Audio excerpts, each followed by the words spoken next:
Assalamualaikum warahmatullahi wabarakatuh. Saya perkenalkan, nama saya Radiah. Saya mahasiswa PPG kategori 1 angkatan ketiga dari Universitas Yahkuala. Tahun ajaran 2023-2024. Jurusan Sejarah, model pembelajaran PBL.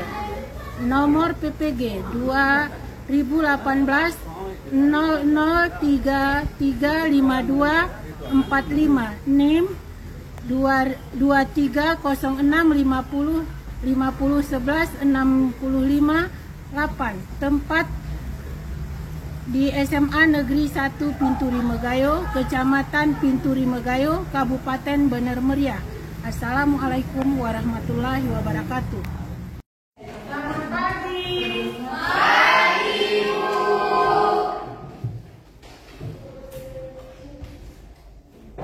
Siap,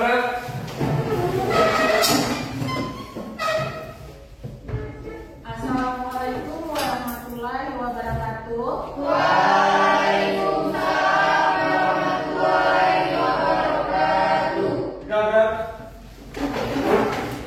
Sebelum kita mulai pembelajaran, silakan Muda Niko pimpin doanya.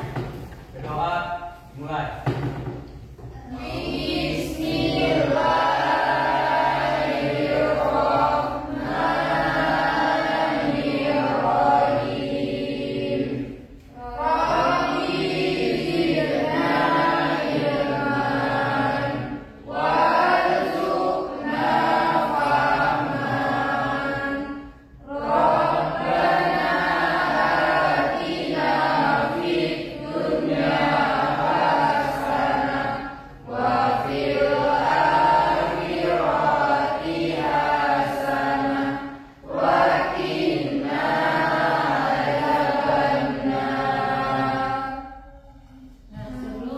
Mulai pembelajaran, Ibu mau menanyakan dulu bagaimana keadaan anak-anak Ibu, siswa-siswi Ibu dalam keadaan sehat?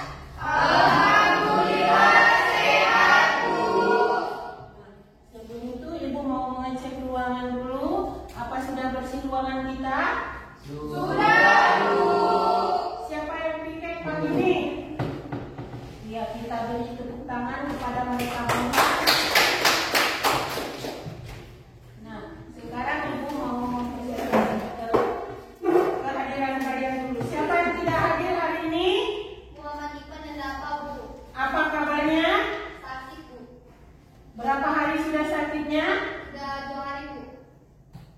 Berarti belum ada kalian jenguk? Belum, Bu. Nah, mari kita berdoa sebentar dalam hati masing-masing. Kita doakan semoga dia lekas sembuh. Untuk pembelajaran besok bisa ikut dia seperti biasa.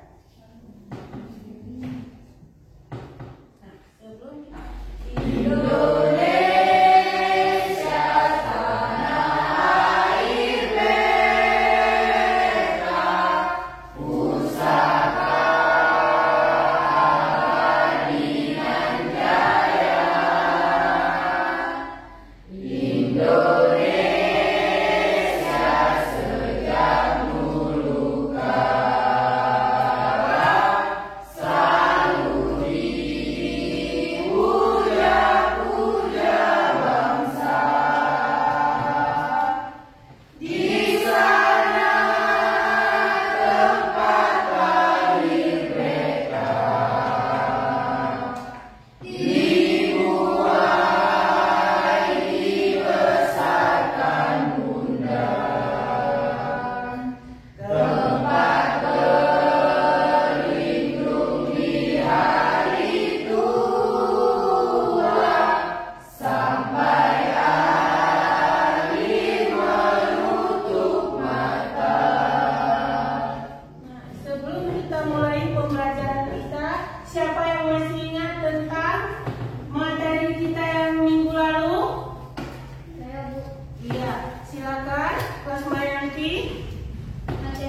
yaitu kerajaan Hindu-Buddha itu ke Indonesia.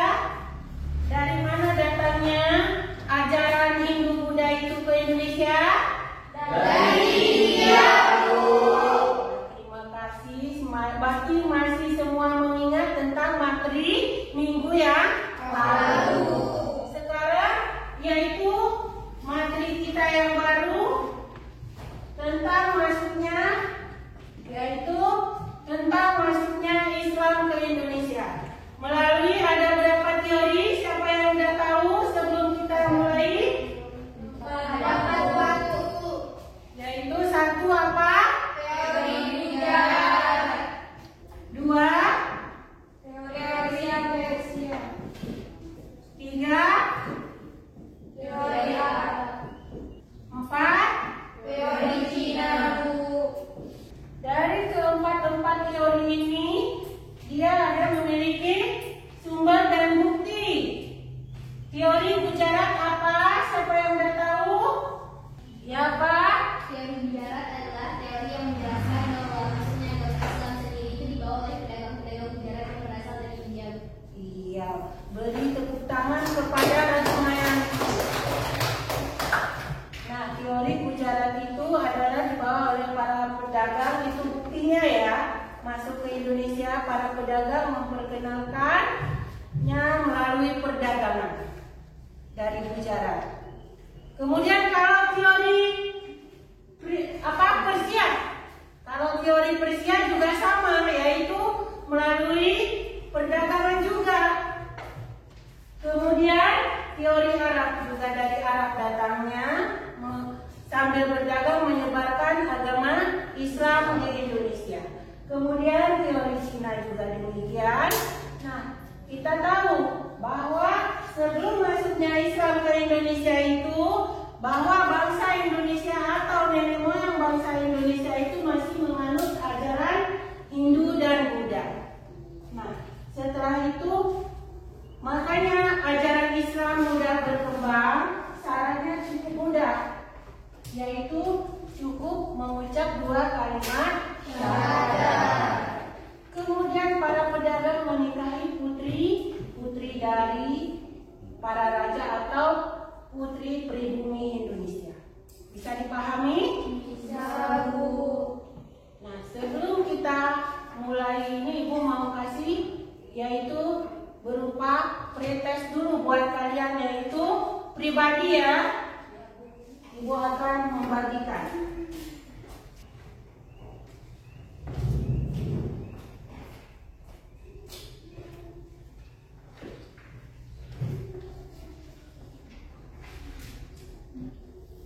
Cepat-cepat itu kerjanya ya.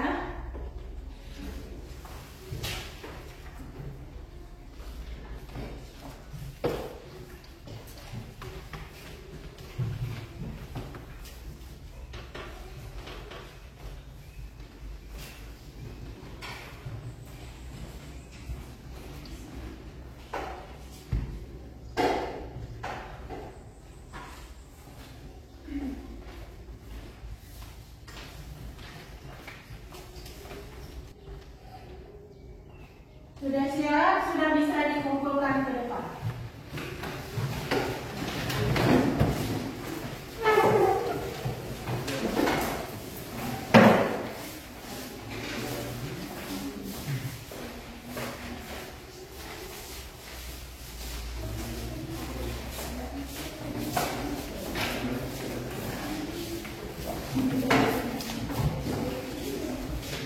Sudah siap semua? Sudah, Bu. Nah, sekarang sebelum kita mulai, Ibu akan membagikan bahan ajar kita. Sekalian kalian lihat itu video pembelajaran. Bagikan kelompok sebagaimana biasa kelompok yang sudah dibagikan minggu yang lalu. Silakan menurut kelompoknya masing-masing.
Cara pertulisan Sultan Mahkota yang mengakibatkan memiliki kemiripan dengan corak besar yang ada di Gujarat. Sultan Mahkota merupakan sultan dari kerajaan Samudra Pasar yang ada di daerah Sumatera. Yang kedua yaitu seperti yang kita ketahui, hubungan dagang antara masyarakat Indonesia dan India telah berjalan cukup lama dan berlangsung cukup baik. Dari kedua negara tersebut, maka lahirlah dari Gujarat.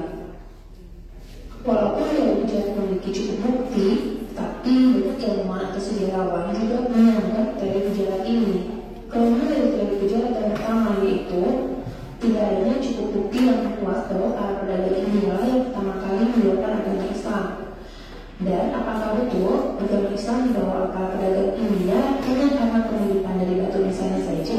Kemudian yang kedua, pada abad ke-7 sampai dengan abad ke-13 Masehi, pengaruh Hindu dan Buddha masih kuat di wilayah Gujarat ataupun India. Sehingga dengan adanya kelemahan tersebut, maka muncullah teori yang kedua, teori Persia. Teori Persia mengatakan bahwa agama Islam masuk ke Indonesia pada abad ke-7 Masehi. Persia sendiri merupakan wilayah bagian dari negara Irak. Para dari Persia inilah yang mengambil agama Islam menurut teori Persia. Teori Persia yaitu ada kesamaan budaya antara budaya Nusantara dengan budaya yang ada di Persia.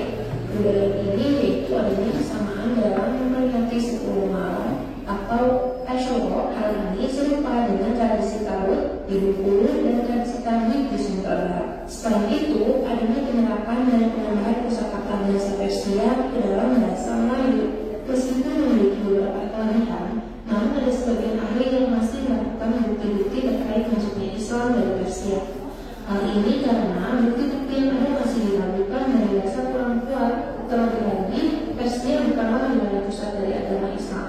Dan juga, pedagang yang berasal dari Persia jumlahnya tidak seberapa. Pedagang Persia yang bertransaksi di Indonesia saat itu masih kalah jumlahnya dengan pedagang dari Arab, Cina, dan juga India. Dengan adanya kelemahan tersebut, maka lahirlah teori yang ketiga, yaitu teori Mekah. Teori Mekah menyatakan bahwa pengaruh Islam telah masuk ke Nusantara pada sekitar abad ke-7 dan berlangsung oleh para pedagang Arab dan juga. Sudah, silakan lanjutkan.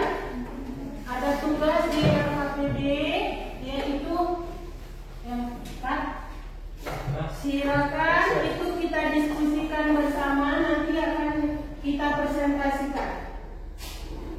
Terus silakan ucapkan.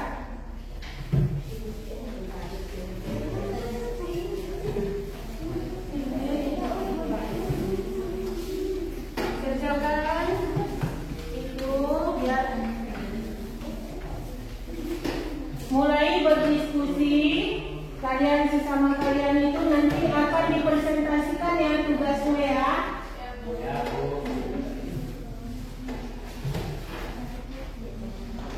Ibu mulai keaktifan kalian bekerja. Dalam satu kelompok itu ada nilai kelompok dan juga ada nilai pribadi ya. Semua akan ibu nilai dari keaktifan kalian bekerja dalam diskusi.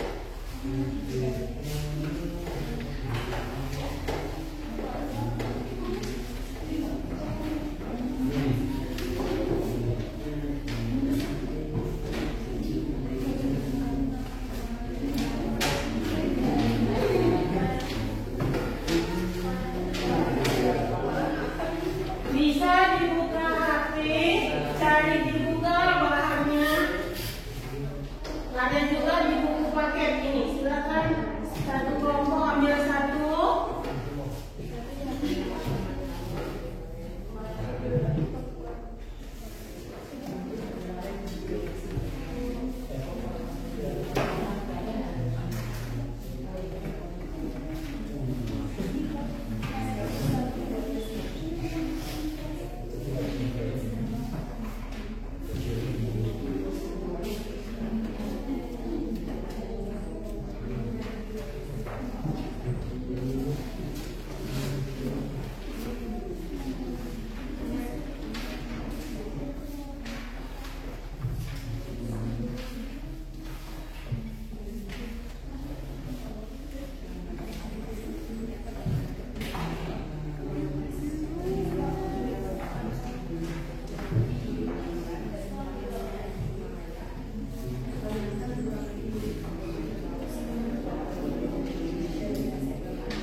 sebelah kiri saya ada si Fajara yang akan menjelaskan tentang teori Arab dan Cina.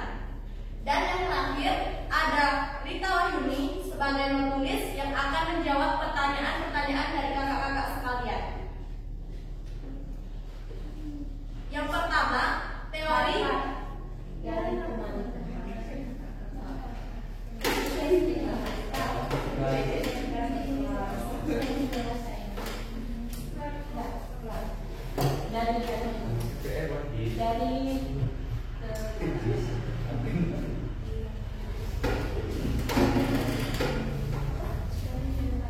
dan yang terakhir ada not tulis yang bernama Rita Wahyuni yang akan menjawab pertanyaan-pertanyaan dari teman-teman sekalian.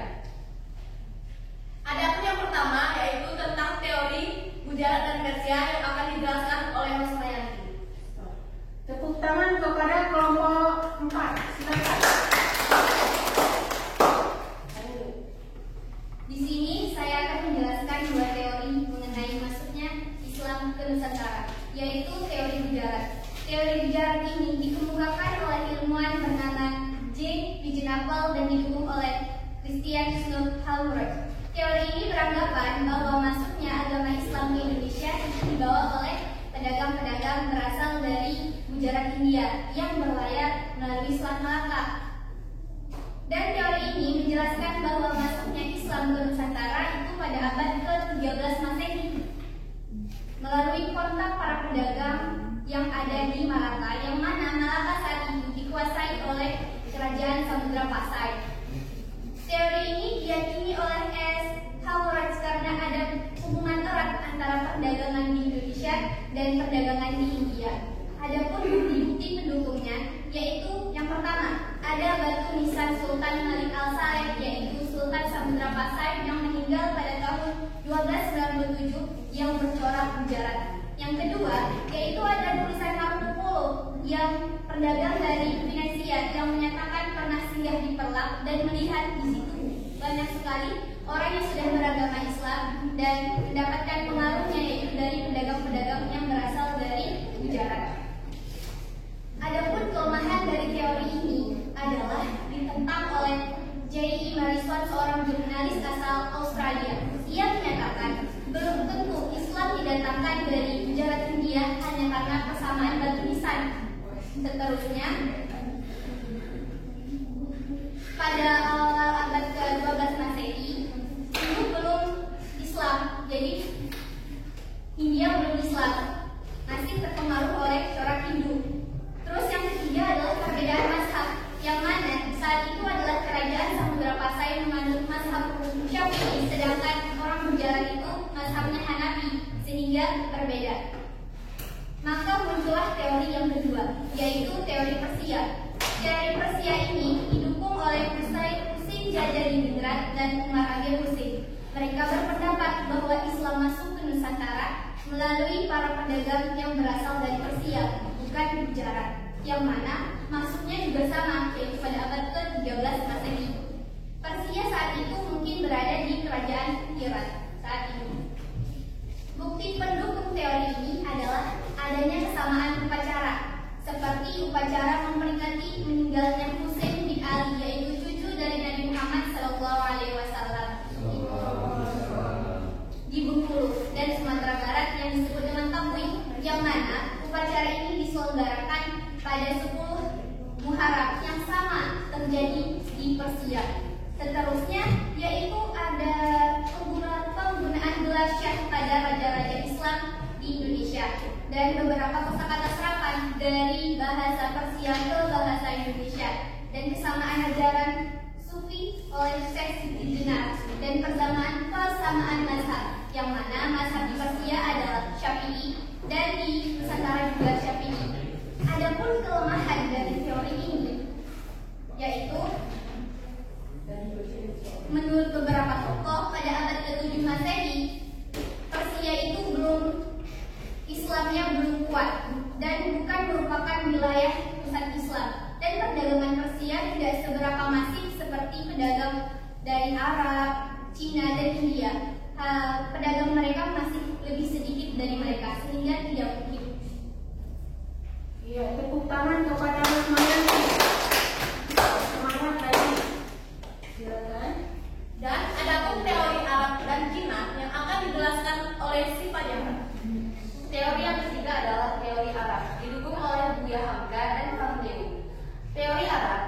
mengatakan bahwa Islam dibawa langsung oleh para pedagang dan musafir dari Arab langsung yang memiliki semangat untuk menyebarkan agama Islam ke seluruh dunia. Menurut dari Arab, Islam masuk ke Indonesia pada abad ke-7. Buktinya, ada perkampungan Arab di Barus, Sumut di Makam, seorang wanita Gresik yang ditulis nama Fatimah binti Maimun. Temuan makam Islam di Tracaya Majapahit dijatim adanya persamaan mazhab yaitu Syafi'i. Dan teori yang keempat adalah teori Cina, didukung oleh Slamet Mulyana dan Sumanto Al-Qurtubi. Menurut teori Cina, Islam berkembang di Nusantara berasal dari para perantau Tiongkok. Masyarakat Tiongkok sebenarnya sudah memiliki hubungan erat dengan masyarakat Indonesia jauh sebelum Islam dikenal di Indonesia. Agama Islam sendiri berkembang di Cina pada masa dinasti Tang 618 sampai 905 Masehi. Bukti diantaranya Raden Patah Raja Demak yang merupakan keturunan Tiongkok, penulisan gelar Raja-Raja Demak dengan istilah Cina, masjid-masjid yang memiliki arsitektur Tiongkok, dan catatan yang menyebutkan bahwa pedagang Tiongkok hal yang pertama mendukungi pelabuhan. Tepuk tangan kepada teman-teman kita. Nah, mungkin teman-teman sekalian ada yang ingin bertanya. Mungkin di antara kalian ingin menanyakan dari yang sudah mereka presentasikan, silakan munculkan pertanyaannya kepada mereka. Ya, silakan kelompok 1 catat itu pertanyaan mereka. Assalamualaikum warahmatullahi wabarakatuh. Waalaikumsalam warahmatullahi wabarakatuh. Kami dari kelompok 1 ingin menanyakan pertanyaan kepada kelompok 4. Jadi pertanyaannya adalah, menurut UYHK, siapa yang pertama kali menyebarkan agama Islam di Indonesia? Oke, kami akan menjawabnya. Yang akan menjawab. Nah, sekarang ada kelompok yang ingin bertanya kepada kelompok 1, silakan. Iya, silakan kelompok 2 dulu. Perkenalkan, nama saya Supri dari kelompok 2 menanyakan mengapa teori jarak ditolak oleh Fatimi. Ya. Kita beri tepuk tangan kepada Supri.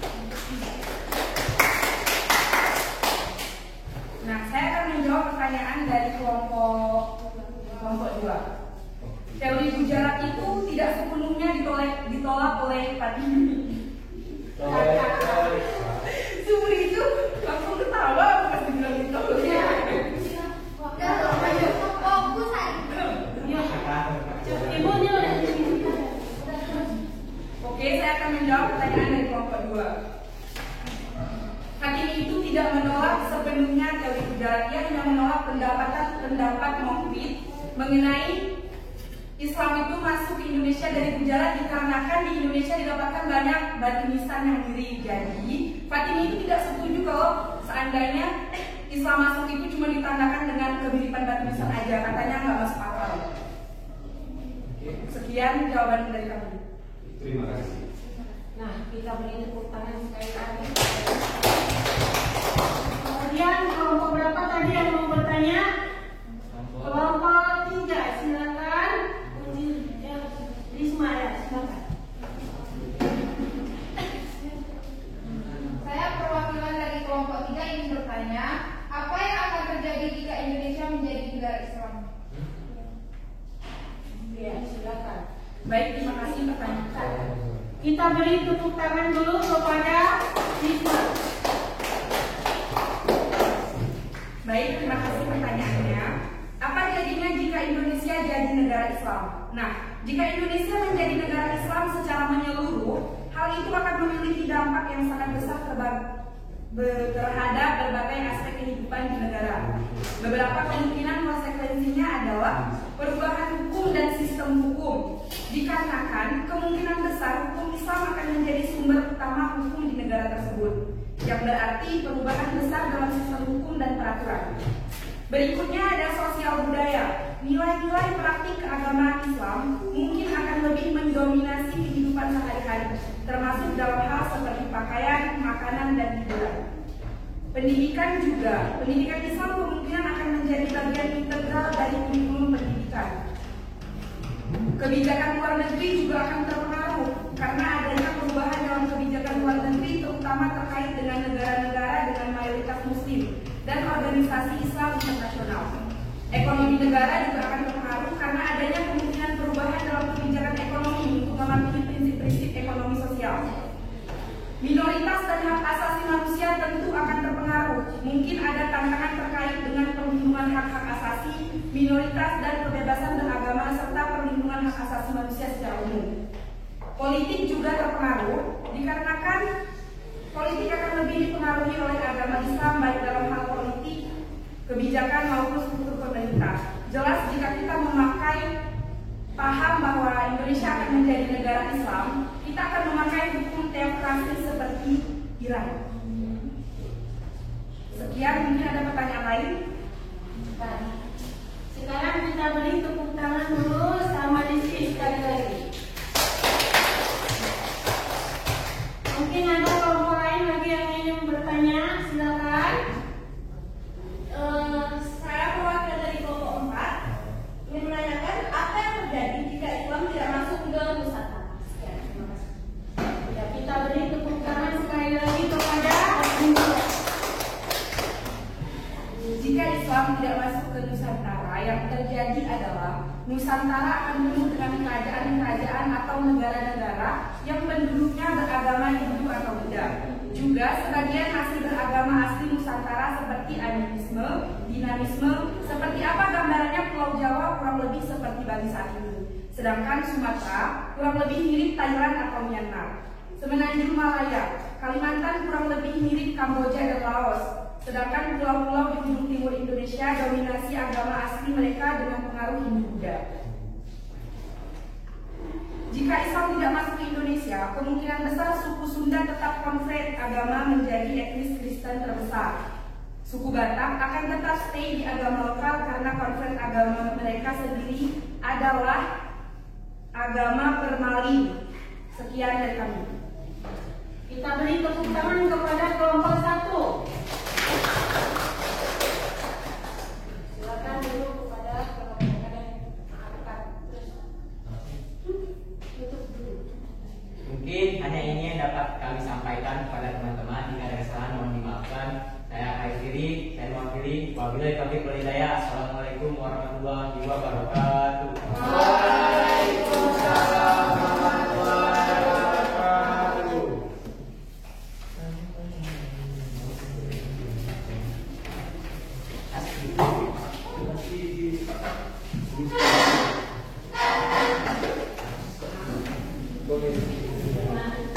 Kalian sudah mendengarkan atau sudah melihat semua tampilan kawan kalian yang sudah presentasi.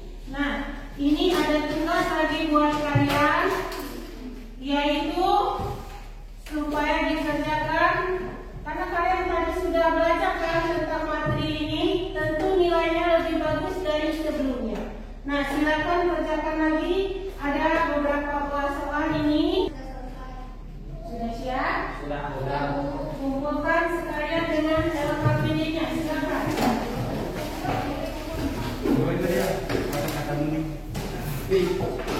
Soal di jawaban kalian di sebelah kiri ibu, LKPD di sebelah kanan.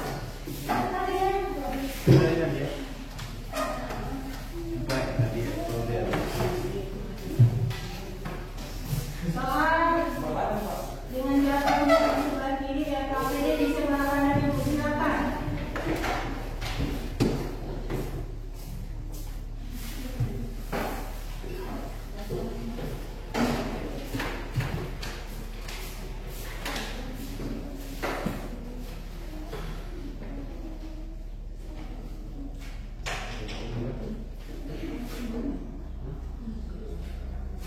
Soal sebelah kiri.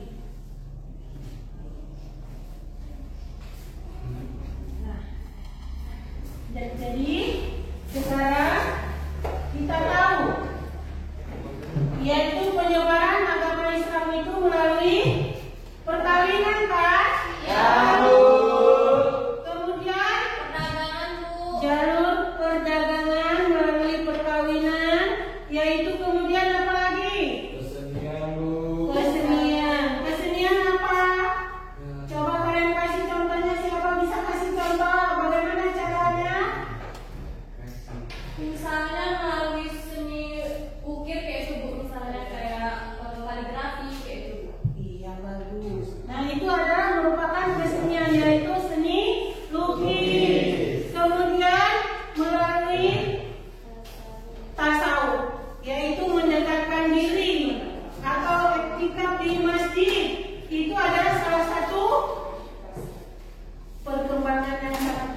sekarang kamu lihat banyak yang di masjid.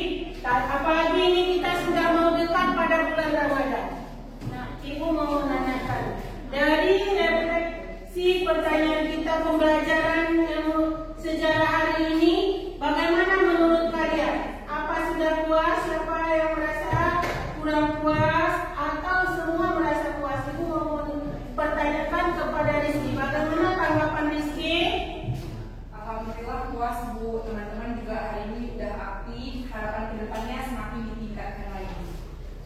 Alhamdulillah Ibu ucapkan semoga sesuai harapan kita semua, yaitu besok lebih aktif lagi dan lebih bersemangat lagi dalam pelajaran sejarah.